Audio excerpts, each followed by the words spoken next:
Hello friends, welcome on education hub. आज हम India के कॉन्स्टिट्यूशन के शेड्यूल नंबर 7 की बात करने वाले हैं।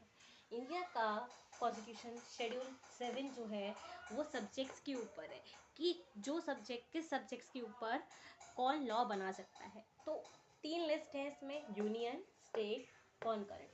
यूनियन लिस्ट का मतलब है कि सिर्फ इसमें जो सब्जेक्ट्स फॉल करेंगे, इस पे जो लॉ बनेगा, कानून बनेगा, वो सिर्फ और सिर्फ सेंट्रल गवर्नमेंट बना सकती है।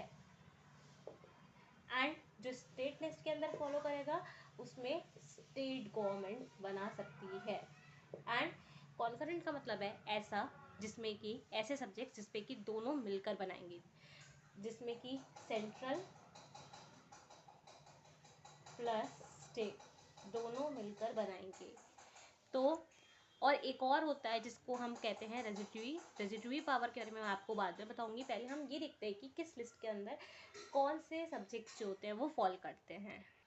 जैसे हम पहली बात करेंगे सेंट्रल लिस्ट की यानी यूनियन लिस्ट की, जिसमें कि सब्जेक्ट्स आते हैं डिफेंस के। अगर डिफेंस रिलेटेड कोई लॉ बनेगा तो वो सेंट्रल गवर्नमेंट बनाएगी।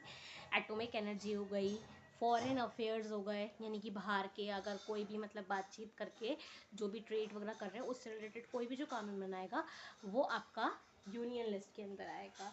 नेक्स्ट हम टॉक करते हैं war and peace. War and peace में भी सेंट्रल गवर्नमेंट लॉ बनाती है। Banking, railway, post and telegraph, airways, ports, foreign trade, currency and coinage, इन सब पे कौन कानून बनाते हैं? Union list. ओके, क्योंकि ये इंपॉर्टेंट मैटर्स हैं जिसमें कि सेंट्रल गवर्नमेंट का लॉ बनाना इम्पॉर्टेंट है, उनकी राह से लॉ बनना इम्पॉर्टेंट है। ये मेन जो मुद्दे हैं वो किसके अंदर आते हैं?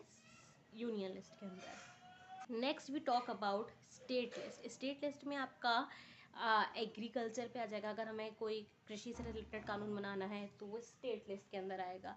पुलिस है, प्रिजन है, लोकल गवर्नमेंट है, पब्लिक हेल्थ है, लैंड है, ट्रेड एंड कॉमर्स है, लाइफ स्टॉक एंड एनिमल है, स्टेट पब्लिक सर्विस है। इन सब पे कौन बनाता है? State list. जैसे कि पीसीएस होता है, यूपी पीसीएस, एमपी पीसीएस, इसको हम स्टेट पब्लिक सर्विस कहते हैं। इस पे कानून बनाता है स्टेट लिस्ट। अब हम बात करते हैं कॉन्करेंट लिस्ट की, जिसमें कि दोनों मिलकर बनाते हैं। जैसे कि एजुकेशन। एजुकेशन ऐसा मुद्दा है जिसपे कि दोनों की ही राह लेनी ज़रूरी होती है। फिर नेक्स्ट है transfer of property other than agriculture land.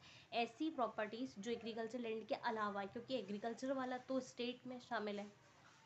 Forest, trade unions का मतलब जो भी व्यापार वाले होते हैं, व्यापार मंडल, उनसे रिलेटेड। अडल्ट्रेशन का मीन्स कि कोई भी मिलावट रिलेटेड जो भी कानून है वो भी कॉन्करेंट दोनों मिलके बनाएंगे।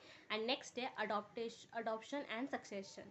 उसके अलावा मैंने आपसे कहा था कि रेजिडरी पावर होती है। ये ऐसे सब्जेक्ट्स होते हैं जो कि इन तीनों लिस्ट में से किसी में भी मेंशन नहीं होते। इस पे कानून बनाने का अधिकार जो होता है वो यूनियन गवर्नमेंट के एम्बिट में आता है। तो ये था हमारा आज का session. Hope you enjoy it. So if you like the video please like, share and subscribe this YouTube channel. Thank you for watching us.